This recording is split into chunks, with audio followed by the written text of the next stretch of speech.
Sebuah kapal motor pencari ikan terbakar hebat di pelabuhan Pantai Manyangan, Kota Probolinggo, Jawa Timur. Kebakaran terjadi sejak Senin dini hari dan terus membesar hingga menghanguskan seluruh bagian kapal. Kebakaran diduga terjadi akibat korsleting listrik. Jadi kejadiannya mulai dari jam 1:10 tadi malam. Ya. Nah, itu sebabnya kurang tahu, mungkin ya ada konsleting dari listrik mungkin. 5 mobil pemadam dikerahkan untuk memadamkan kobaran api yang membara pada bagian kabin bahan bakar. Tidak ada korban jiwa, namun kerugian diperkirakan mencapai miliaran rupiah. Langkah Gubernur Anies Baswedan menaikkan upah membuat pengusaha gerah. Kalangan pengusaha menilai Anies menyalahi peraturan.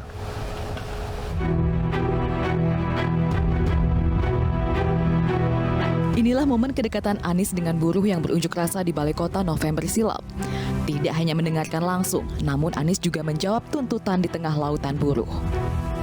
Kini di saat buruh tetap berunjuk rasa membawa tuntutan yang sama, Gubernur Anies merevisi kenaikan upah minimum provinsi menjadi 5,1% atau senilai Rp225.000. Anies berdalih, formula kenaikan upah yang sebelumnya dirumuskan Kementerian Tenaga Kerja tidak cocok diterapkan di Jakarta. Bayangkan kenaikan UMP di bawah inflasi. Di mana-mana kalau kenaikan UMP itu adalah di atas inflasi. Karena itu kami merasa formula yang diberikan kepada kami di provinsi-provinsi Indonesia ini, khususnya ketika diterapkan di Jakarta, tidak memberikan rasa keadilan.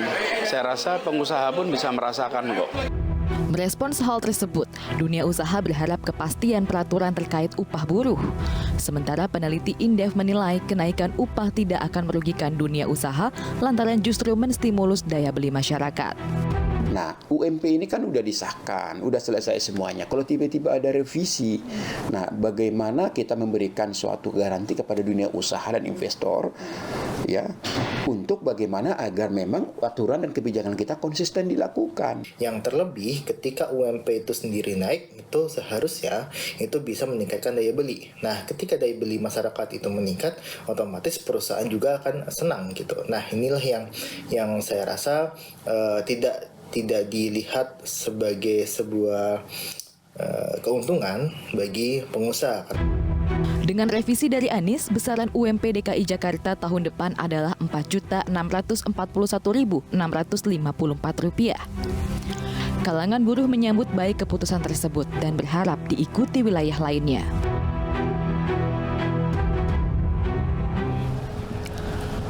Kalangan buruh menyambut gembira. Bagaimana dengan pengusaha? Karena ada kenaikan dari Rp38.000 menjadi Rp225.000 per bulan. Kita akan membahasnya bersama Ketua Kadin DKI Jakarta, Diana Dewi. Selamat malam, Ibu Diana. Selamat malam, Bang Latif. Apa kabar? Alhamdulillah sehat. Pasti keberatan dong dengan kenaikan ini, atau tidak? Ya, karena kebetulan kami itu beranggotakan para pengusaha yang justru saya sendiri mendapatkan berita ini datangnya dari teman-teman anggota yang menanyakan kenapa ada informasi lebih lanjut bahwa UMP 2022 kok ada perubahan yang disampaikan oleh Pak Gub. Nah itu Bang. Oke, jadi seolah-olah ada jilid 2 setelah bulan November itu sudah ada keputusan di angka 38.000. Apakah tidak boleh direvisi lagi setelah lewat deadline di bulan November itu? Kalau direvisi mungkin ini relatif ya Bang, tetapi kita harus tahu juga bahwa angka tersebut 38.000 itu hasil dari perhitungan berdasarkan PP. Nah, ini yang dipertanyakan oleh teman-teman bahwa kenapa apa ada salah atau ada selisih salah hitung pada saat tripartit melakukan keputusan ini yang disampaikan ke GUP, dan GUP juga sudah mengumumkan. Nah, itulah Bang yang menjadi saat ini dilema. dari teman-teman yang perlu kami jawab, Bang. Oke, alasan Pak Gub karena angka 38.000 itu 0,8 di bawah inflasi Jakarta yang 1,1. Kalau dasarnya ini apakah memang boleh direvisi kembali? Ya, kalau yang menyatakan boleh atau tidak tentunya stakeholder terkait ya, Bang.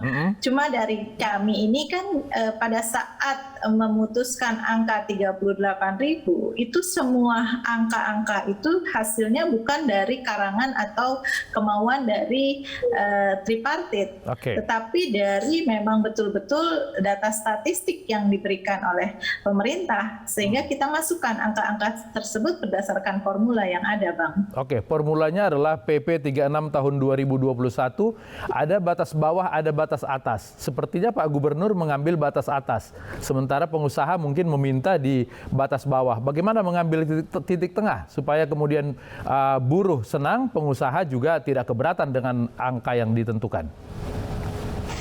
Ya, nanti kita di pergubnya itu mungkin disampaikan kalau memang melihat dari situ. Tetapi perlu diingat bahwa yang sudah disampaikan Pak Gub pada awal itu adalah angka yang sudah disepakati karena tripartit itu ada dari pemerintah, ada dari pengusaha, dan ada dari serikat pekerja.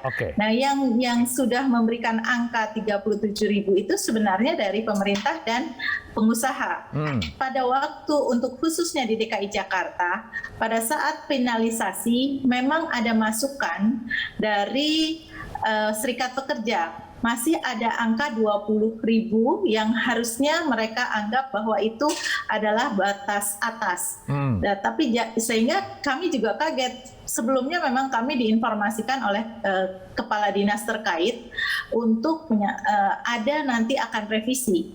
Nah, jadi revisi ini kami berharap bahwa angka yang diharapkan oleh pada saat rapat terakhir oleh utusan dari pekerja, nah itu yang kita asumsikan sekitar itu, tapi ternyata kan tidak.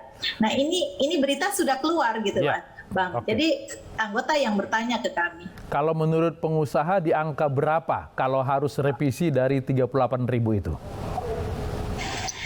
Kalau berbicara untuk ditanya berapa, kami sebenarnya masih berpedoman itu berdasarkan PP 36 itu, Bang. Sehingga jadi tidak bisa mengatakan bahwa ini adalah ideal dan sebagainya kalau di luar itu, Bang. Kecuali PP-nya diganti. Tapi PP 36 memungkinkan angka yang lebih dari 38.000 kan? Kalau memang angka-angka tersebut keluar dari yang keluar dari statistik, Bang. Tapi ini kan kita semuanya sudah kita hitung berdasarkan yang sudah maksimum. Bicara statistik, Pak Gubernur beralasan proyeksi 2022 akan ada kenaikan ekonomi di angka 4,7 sampai angka 5,5. Sehingga kemudian angka yang diambil 225.000 itu pasti bisa dipenuhi oleh pengusaha. Menurut Ibu Diana gimana? Kalau saya melihatnya tidak semua sektor bisa untuk mengikuti apa yang disampaikan oleh Pak Gub, karena ada saat kemarin itu kita pandemi 2 tahun itu banyak sekali teman-teman yang di pengusaha kecil, khususnya mereka merumahkan pekerjanya dan sekarang baru akan memulai. Kemudian mereka menganggap bahwa pekerja tersebut adalah 0 sampai dengan 12 bulan. Itu yang menjadi dilema buat kami memutuskan berapa sih angka tersebut gitu. Jadi tidak semua sektor bisa disamaratakan. Kalau menurut prosedur setelah ada keputusan dari gubernur ini, apakah ini sudah berlaku mutlak harus dijalankan atau masih ada jalan lain yang bisa diambil oleh pengusaha? Ya, kalau seandainya memang pergub sudah dikeluarkan, ya kami teman-teman dari pengusaha sudah menyampaikan akan mengikuti peraturan yang pergub yang awal. Kemudian juga ada beberapa teman yang mengusulkan untuk melakukan semacam gugatan lah gitu. Nah ini yang kami sendiri belum bisa memutuskan itu karena semuanya masih dalam tahap pertimbangan. Dasar gugatannya itu bagian yang mana yang bisa dibawa ke ranah hukum? Ya, di sini kan disebutkan bahwa dari PP 36 tentang pengupahan pasal 26 mengenai cara perhitungan upah minimum. Kemudian juga ada pasal 29 tentang waktu penetapan upah minimum yang selambat-lambatnya ditetapkan pada tanggal 21 November. Nah, ini juga salah satunya, Bang. Oke. Jadi yang kita bicara bahwa adalah regulasinya. Oke, baik. Terima kasih Ibu Diana, mudah-mudahan yang terbaik buat buruh, buat pengusaha, dan buat ekonomi Indonesia. Selamat malam. Usai viral dan menuai kecaman, Bupati Pandeglang akhirnya angkat bicara. Apa kata Bupati? Tunggu di iNews Prime.